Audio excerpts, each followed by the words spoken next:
ในตอนนี้พวกเขากลับขึ้นมาติดตามชมการแข่งขันมาในสุดสีมีในมือนี้แสงวันนี้นะผู้เล่นหลายตำแหน่งนะทางเบื้องของลาสตาร์แล้วก็รวมทางเบื้องของซีรีส์ก็ถือว่าในบานฝากขึ้นหลังยิงโอ้หรือว่าบานเข้าประตูไปเอาในตอนนี้ทั้งซีรีส์ถึกลาสตาร์ออกน้ำไปก่อน1-0สุวิไลตั้งเข้ามาคืนไปที่สุวิไลไหมจังหวะนี้จ่ายดีตบเข้ามาโอ้ที่ขาแก้วดอนเองนี่บอกอ้าวประตูที่2อ้าวเป็น2-0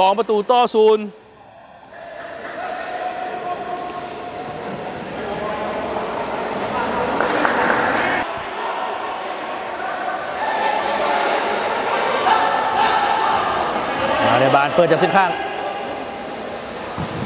ยิงเลยอ้าวโอ้บาดจะได้เราลักยิงเลยทั้งตีเสียราดโอ้ใส่สวัสดิ์อาจสิขึ้นมาสิเปิดนอตที่5ออกมาดัก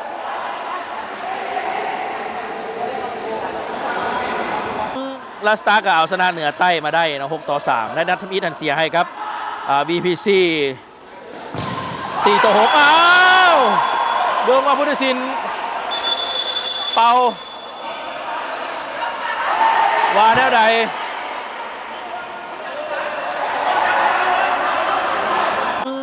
ลาสตาร์ก็เอาชนะเหนือใต้มาได้นะ6-3และนัทมิตรอันเสียให้ครับBPC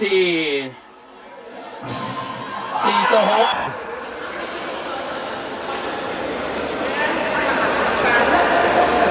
เรื่องว่าจะว่ากันจังใด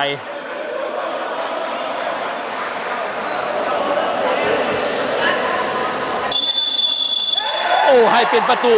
โอ้ติดขาไซสวัสดิ์ออกเองแล้วในตอนนี้มาแล้วไซสวัสดิ์ยาวบอจังหวะนี้จ่ายเกินจังหวะบานไหลและเอาบอโอ้เอาในตอนนี้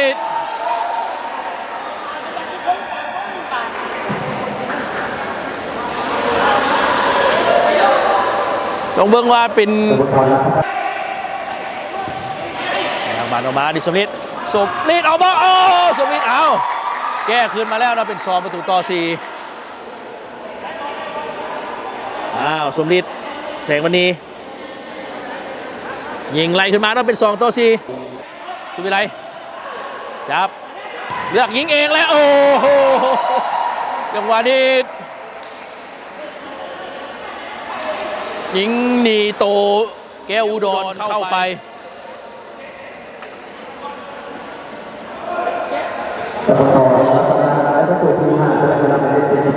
ตอนนี้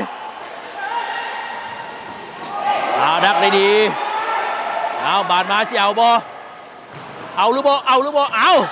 ไล่ขึ้นมาแล้วในตอนนี้เป็น3-5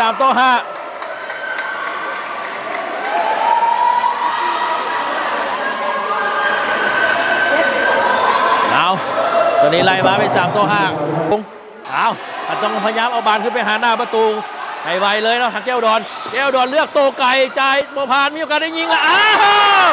ไล่มา4-5อ้าวได้ต่อนี้อ้าวเป็น4-5แล้วไล่ขึ้นมาโอ้กับ17วินาทีเบิ่งว่าสิมีปฏิหารย์หรือบอล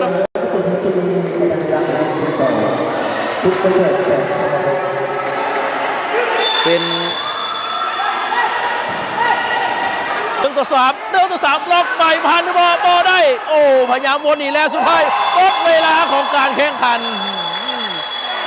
เอาถือว่า